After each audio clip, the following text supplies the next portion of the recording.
I still remember the exact moment everything changed. It was a Saturday morning, quiet, slow, exactly how weekends should feel. Sunlight spilled through our bedroom blinds, painting soft lines across the sheets. My wife, Emily, lay beside me, her hair a tangled mess on the pillow. She looked peaceful, innocent, like the woman I married 3 years earlier. She murmured something in her sleep and curled closer. I smiled. Life felt simple in that moment. We'd had a good week, at least I thought so. We'd gone out for dinner on Thursday, laughed about nothing, and she'd squeezed my hand across the table. On Friday night, she fell asleep on my chest while we watched a movie. There were small things, little gestures, that made me believe we were solid. No cracks. No secrets. If someone had told me that within the next 48 hours I'd question everything, I would have laughed. After all, Emily always said the same thing. You're my only one. She'd say it with warmth, with conviction, with that soft smile that made me feel chosen. And I believed her. Completely. We spent that Saturday morning lazily. Made coffee. Ate toast. She scrolled through her tablet while I read the news. Nothing unusual. Nothing strange. Around noon she said she needed to run to the grocery store. We were out of eggs and fruit and she wanted to make something special for dinner. I offered to go with her but she said she'd be quick. Relax, she told me, brushing my cheek with her fingers. I got it. She kissed me before grabbing her keys. I watched her drive away, feeling lucky to have someone who cared so much about small things. I had no idea what was coming. She was gone about an hour, maybe a little more. I didn't think much of it. Saturdays could be busy. When she came home, she was cheerful, bags in hand. Grocery store was chaos, she said. Glad you stayed home. But later that afternoon, something small happened that clung to the back of my mind. Her phone buzzed on the counter. She was in the other room. Normally, she ignored notifications unless they were important. But this time she rushed in. Too fast. She picked up her phone and read the screen quickly before turning it face down. I didn't think too hard about it, but I felt a tiny pull in my chest. A quiet question. Her smile didn't change though. She just kept moving. We spent the evening cooking. She made pasta. We drank a little wine. Talked about work, future vacations, silly stuff. It felt normal again. Comfortable. That night we went to bed early. I fell asleep easily, but she lay awake longer. I felt her shifting. Checking her phone under the covers. Typing. Deleting. Typing again. I didn't say anything. Didn't want to start something out of nothing. Or maybe I was just afraid of the answer. The next morning, Sunday, is when everything truly broke open. She'd gotten up before me. I came downstairs to find her pacing, phone in hand, anxious. When she saw me, she smiled, but her eyes didn't match. You're up early, I said. She shrugged. Just couldn't sleep. We made breakfast. Sat outside. The morning was cool and quiet. She seemed distracted, checking her phone every few minutes. I tried not to notice. But then, around 10 a.m., she set her phone down on the patio table and went inside to use the bathroom. I didn't touch it. Didn't pick it up. Didn't go looking. The truth found me on its own. The phone lit up. A message. Just a preview, one line on the lock screen. It said, "Last night was perfect. When can I see you again?" My brain went silent. Not shocked, not loud. Just blank. The sender's name didn't appear. Just the words. Bright. Clear. I must have read them 20 times, even though they were only 7 words. Last night was perfect. When can I see you again? The lock screen faded before I could absorb the full weight of it. My heartbeat slowed, not sped. Everything inside me narrowed. Focused. I didn't move. Didn't breathe. A breeze shook the trees. Something distant. Irrelevant. Emily came back outside moments later, smiling lightly. "What's on your mind?" she asked, sliding into her seat. I stared at her, studying her face like it was brand new. Like I'd never really seen it before. "Nothing," I said quietly, because I wanted to hear her lie first. She looked relaxed again, unbothered. Completely unaware that everything had shifted. She reached across the table and squeezed my hand. "You know," she whispered as if it were the most natural thing, "you're my only one." The same line she'd said 100 times. But now, it felt different. Thin. Fragile. Like a piece of glass already cracking. I just nodded. She held my hand a moment longer before pulling away, standing and stretching. "I'm going to shower," she said. She picked up her phone casually, like it meant nothing, and walked inside. But I knew better. Something was buried beneath her smile. Something she didn't want me to see. And now that I'd seen even a glimpse, I couldn't unsee it. I sat there alone on the patio, staring at the empty spot where her phone had been. The world felt exactly the same, yet completely different. I didn't know who sent that message. Didn't know what happened last night. Didn't know what the truth looked like yet. But I knew one thing. Whatever life we had before that moment was gone. And whatever came next was going to hurt. I didn't go after her. I just sat there, letting the quiet press against me. The message kept replaying in my head like a broken recording, refusing to fade. Last night was perfect. When can I see you again? It felt unreal, too dramatic, too scripted, like something you'd see in a cheap movie. Except this was on her phone. In my house. On a Sunday morning. I stood slowly and walked inside. Emily wasn't downstairs. I could hear the shower running upstairs. Water hitting tile. Steam building. A normal Sunday. If I didn't know what I knew, I could have confronted her right then. Barged into the bathroom and demanded answers. But I wasn't ready. I needed to think. Needed something more than a single message line burned into my brain. Maybe it wasn't what it looked like. Maybe I was misreading. But deep down, I already knew. I walked to the kitchen, poured myself a glass of water, and sat at the counter. The house felt heavier. Every familiar detail looked different, as if the walls themselves had overheard something I hadn't. Moments later, she came downstairs wrapped in a towel, hair damp, skin flushed from the hot shower. She moved casually, unaware of the weight in the room. "You okay?" she asked. I nodded. "Just tired." She smiled. "We can go out later. Maybe dinner? Your choice." She kissed my cheek before heading upstairs again, humming softly. That humming. It annoyed me suddenly. She seemed too light for someone hiding something. I stared at the stairs long after she disappeared. I didn't follow. The day passed quietly. Almost too quietly. Emily was affectionate, reassuring, talking about normal things. Work, weekend plans, funny videos she'd seen. But none of it felt real anymore. I responded when needed, smiled when appropriate, but inside I was somewhere else. Somewhere far away. Every time her phone buzzed, she grabbed it quickly. Every time she walked from room to room, she took it with her. Not once did she let it out of her sight. By evening, something in me felt clearer. I needed proof. Something solid. Something I couldn't rationalize away. After dinner, Emily went upstairs to fold laundry. She took her phone with her. I stayed downstairs, staring at the muted TV. About an hour later, I heard her footsteps. She came down, wearing comfortable clothes, smiling as though everything was normal. "Want to watch something?" she asked. "Sure." She curled beside me on the couch, resting her head on my shoulder. It felt so strange, touching her, knowing someone else might have touched her too. I wrapped an arm around her, but it felt mechanical. She didn't notice. Or she pretended not to. Halfway through the movie, she got a text. Her body tensed almost imperceptibly before she sat up, stretching. "I'm going to get some water. Want anything?" "No," I said. She grabbed her phone and walked to the kitchen. This time I followed quietly. She stood with her back to me, staring at her screen, typing fast. Her hands moved with familiarity, comfort, excitement. Just watching her write made my chest tighten. She sensed me and turned abruptly, startled. "Oh hey. I was just checking an email." Her smile felt forced. Too bright. I nodded slowly. "I'm going to bed," I said. "Okay. I'll be up soon." I walked upstairs, heart pounding, not from fear but from knowing now without any doubt that she was hiding something alive, something growing. Something that wasn't me. In bed, I lay still, eyes open, listening as she moved around downstairs. Drawers. Footsteps. Silence.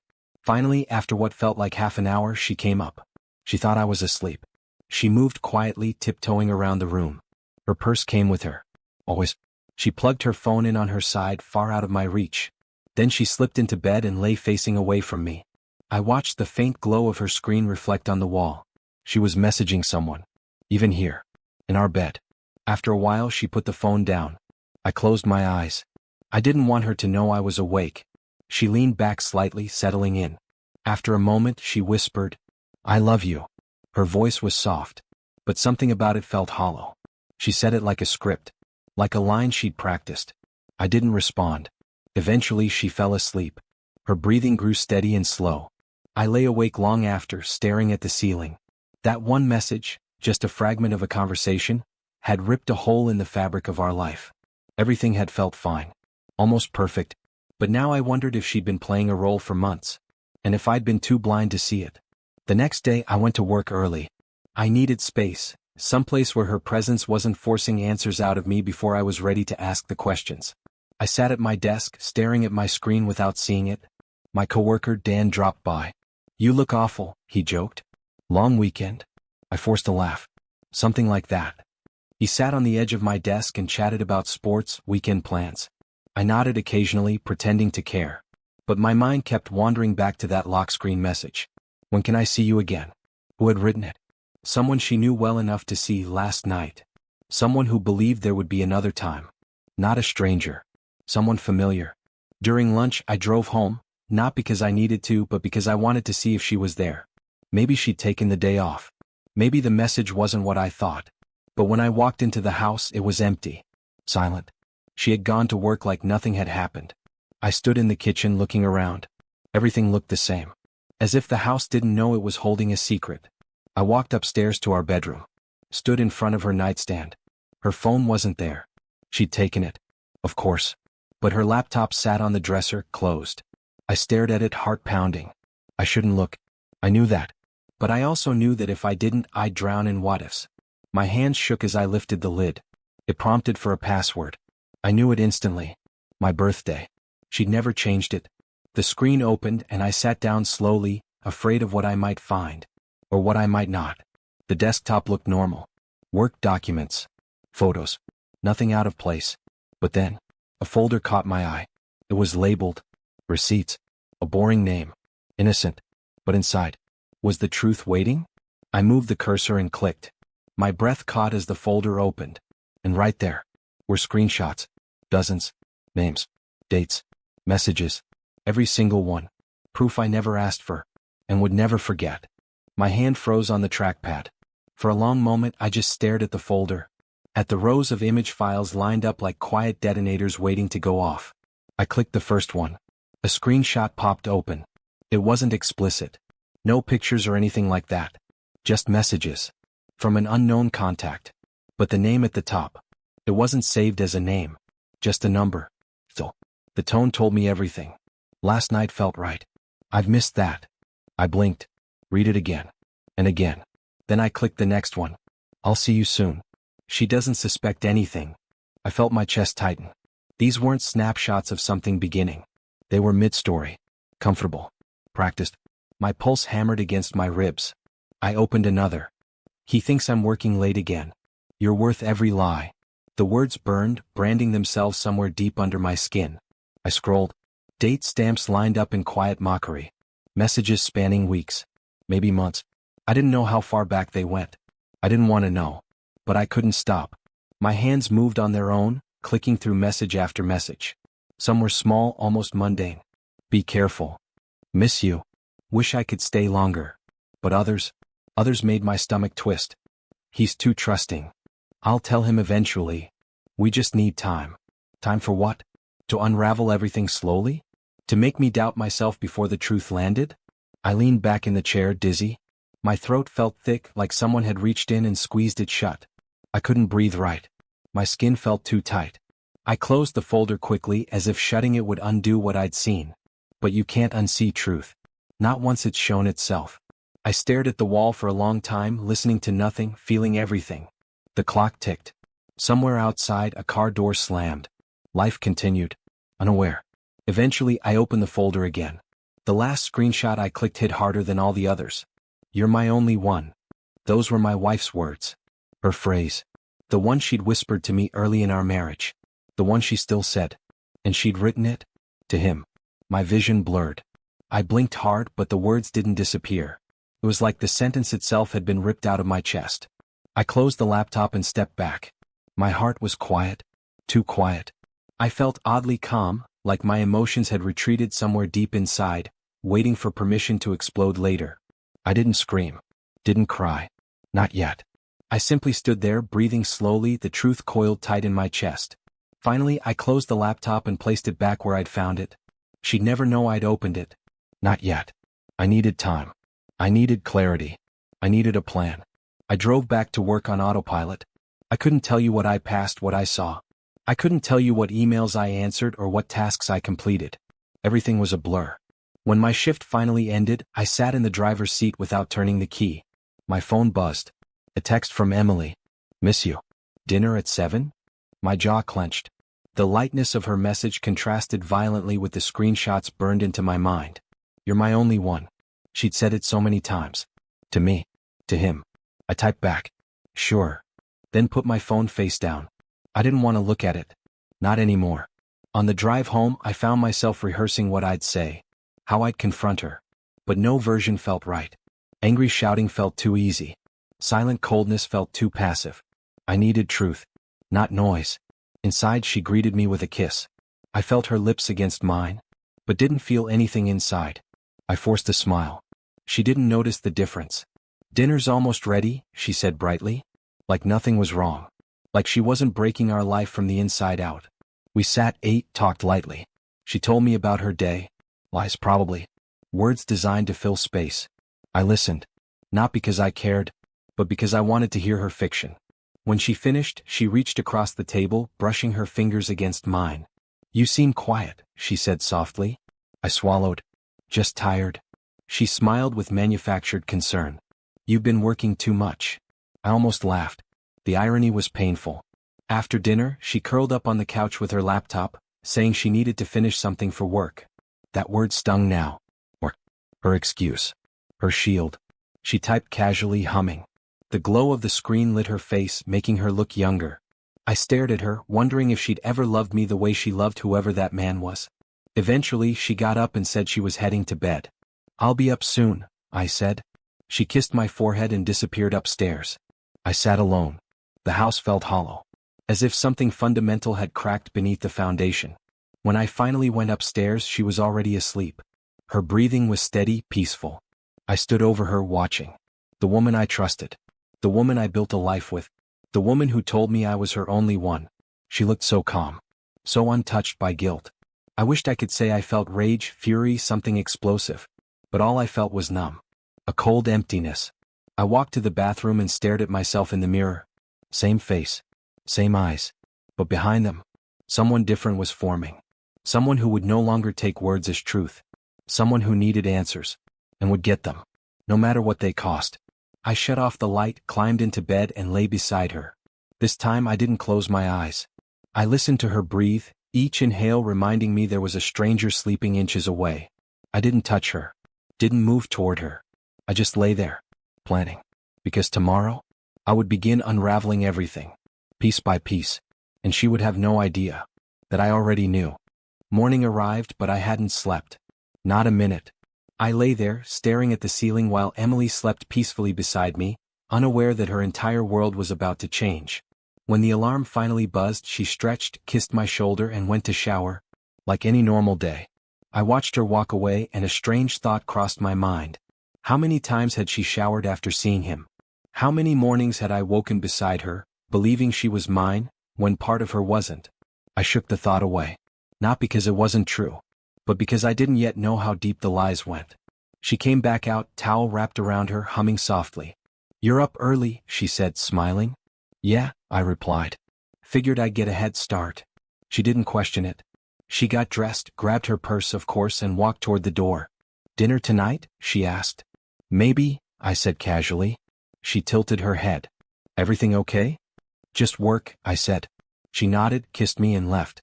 The moment the door closed, I exhaled like I'd been holding my breath for hours. Today would not be normal.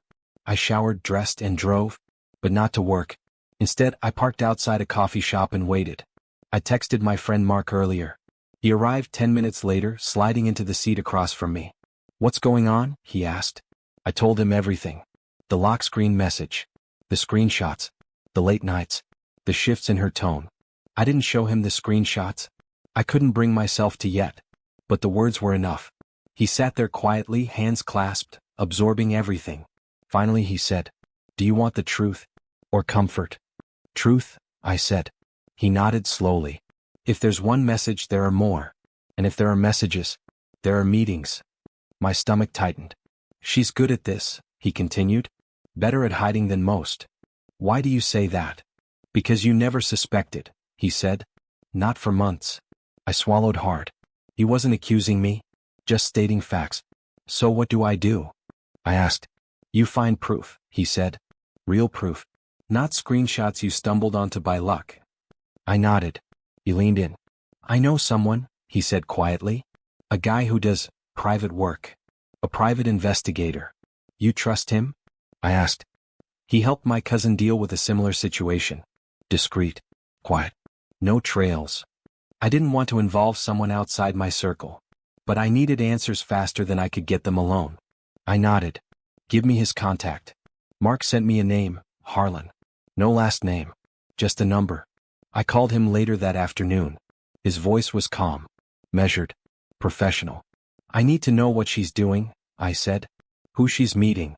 Where she goes. I need the truth. He didn't ask emotional questions. Only logistical ones. Schedules. Routine. Description. Car. Work location. Typical hours. He said he could start immediately. Then he asked, do you want reports? Or photos? The question hit me like a punch. Both, I said. Understood. He hung up. I sat there staring at my phone, the weight of what I just set in motion pressing onto my chest. This wasn't curiosity anymore. This was war. Emily texted me that afternoon. Hope your day's good. Miss you. I stared at the message. How many times had she written that kind of line? To him? I typed back. You too. No heart. No smile. Just empty words. She didn't notice. That evening she came home carrying takeout. Her smile was light. Her eyes soft. Thought we could eat on the couch, she said. I nodded, playing along. She talked about her day, laughing, describing coworkers and deadlines and meetings I knew never happened. The lies came easily to her. And suddenly I wondered, had she always been capable of lying like this? Or had she become this person over time? I watched her carefully. She didn't seem nervous. Didn't seem guilty. She was comfortable. Too comfortable. After dinner, she curled against me on the couch and rested her head on my shoulder. She felt warm. Familiar. But that familiarity felt like a mask. Around 10 p.m. she stretched, kissed my cheek and said, don't stay up too late. She went upstairs. I waited until I heard the shower running. Then I grabbed my phone and texted Harlan. She's home. He replied seconds later. Tomorrow I begin. Those 3 words were enough to make my chest tighten. Because tomorrow, everything would change again. I went upstairs. She was still in the shower. Her purse sat on the bed. Unlocked? Maybe. Maybe not. I stared at it. My pulse hammered. I approached slowly like it was alive. I unzipped it. Inside. Wallet. Lip balm. Keys. Regular phone. No second device. If she had one, she wasn't stupid enough to keep it here. Which meant, he probably had it. Or it was hidden somewhere else. I put everything back exactly as it was, zipped the purse and stepped back. A moment later the shower stopped. I slipped into bed and pretended to sleep. She came out, hair wet, humming quietly. She plugged her phone in on her side and crawled under the blankets. She reached for me, resting her hand on my chest. I didn't move. After a moment, she whispered, "You're my only one." I forced myself to breathe evenly. She believed her lie. Or she needed me to. But now, I knew too much. Her words no longer comforted me. They told me exactly where the truth wasn't. She fell asleep. I stared at the ceiling again. Only now, I wasn't numb. I was angry. Not explosive anger, but cold, quiet, calculated. Because love wasn't enough anymore. And tomorrow, I wouldn't be the same man she thought she'd put to sleep. Tomorrow, I would start gathering every piece. And when I was ready, she would face all of them. The next morning, I woke before she did. Not because of nerves, but because something inside me had shifted. I felt sharper, clear. Like a fog had finally lifted and I could see the outline of what needed to happen. Emily slept soundly, her breathing slow, unaware of the quiet storm forming inches away. I got dressed silently, grabbed my keys and left before she woke. Outside, the world looked painfully normal. Neighbors' sprinklers running, a jogger passing by, cars easing down the street. Funny how the world never pauses, even when yours is falling apart. I drove to the small coffee shop where I'd met Mark. I sat at a corner table, waiting. At 9:12 a.m. my phone buzzed. A message from Harlan. Tale established. 2 words. Cold. Efficient. I stared at them for a long moment before responding. Keep me updated. I set the phone down and wrapped my hands around a lukewarm coffee I didn't remember ordering. My thoughts spun between anger, fear, and something darker. Relief. As much as it hurt, at least the truth was moving toward me. No more shadows. No more guessing. Around noon another message came. She did not go to work. My stomach dropped.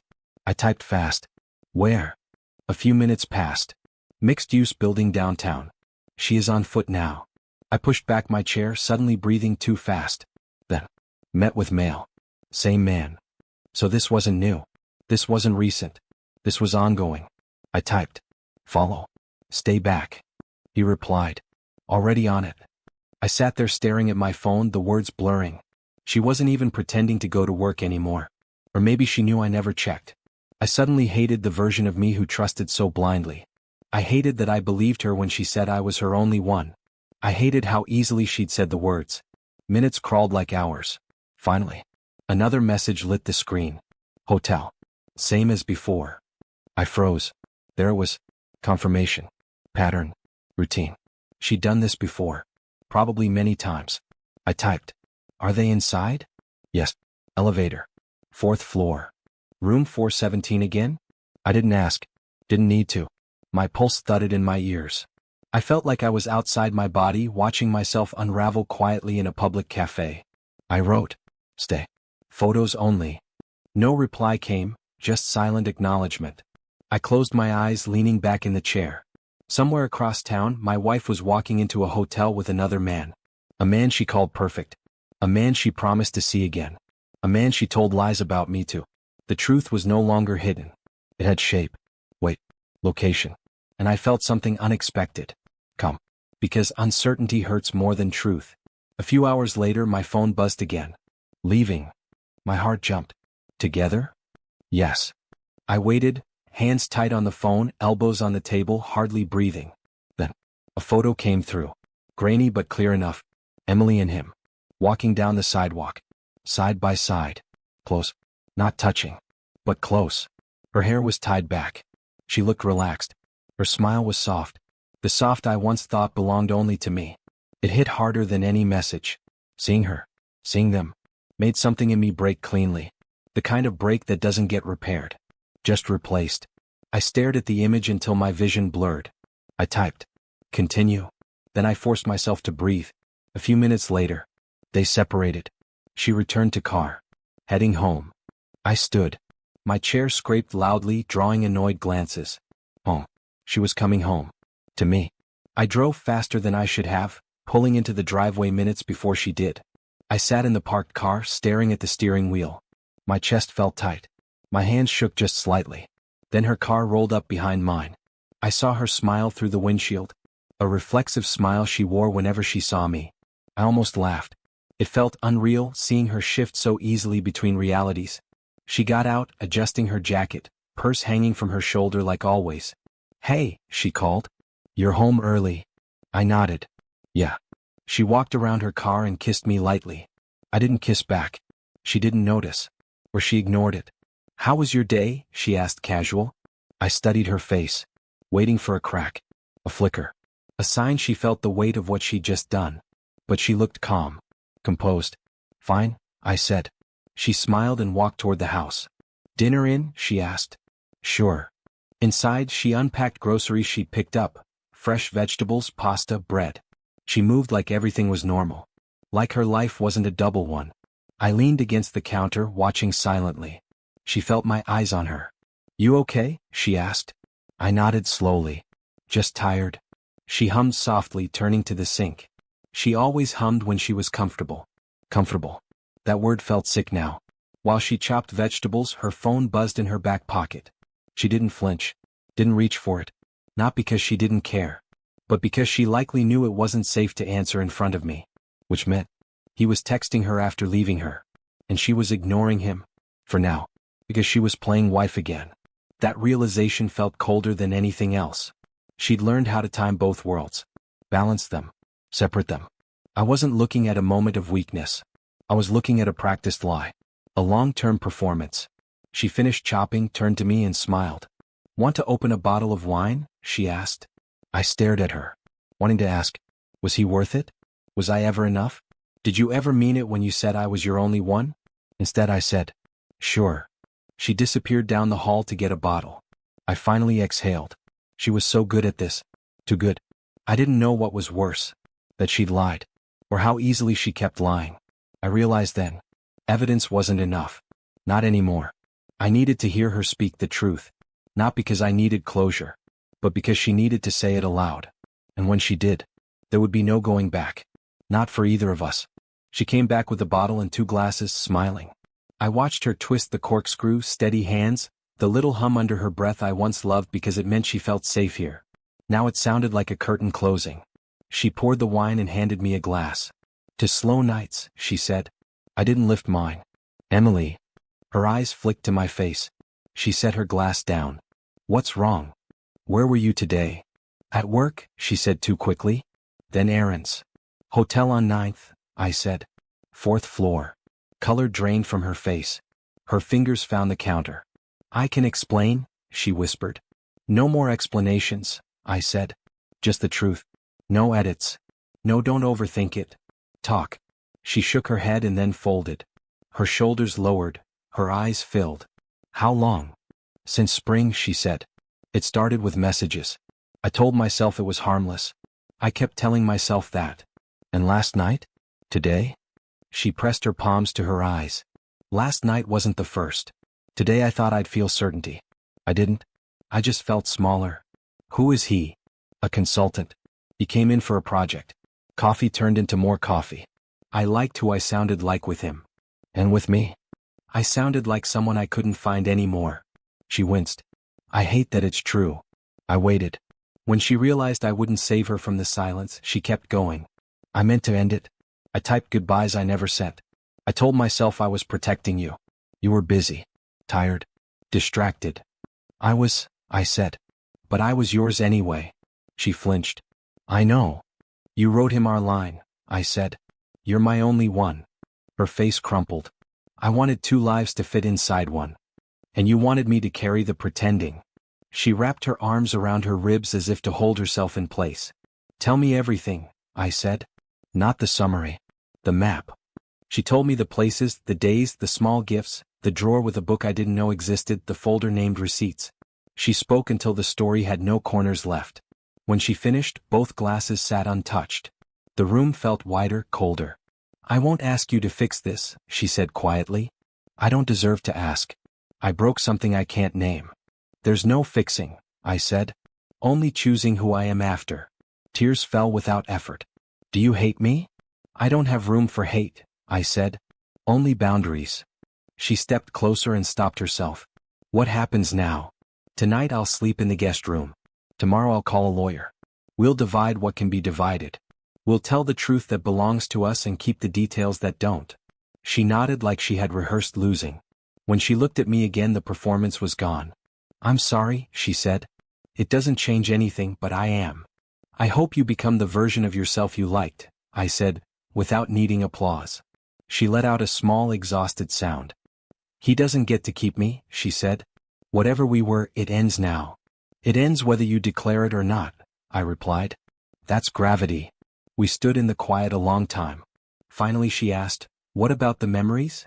They turn into chapters, I said. Some you revisit. Some you don't. Will you be okay? She asked. I already am, I said. Not because I felt fine, but because the worst of not knowing had ended. I moved a few things to the guest room. She hovered by the doorway like someone afraid to touch a painting that still looks wet. At the threshold she said, one more question? You can ask.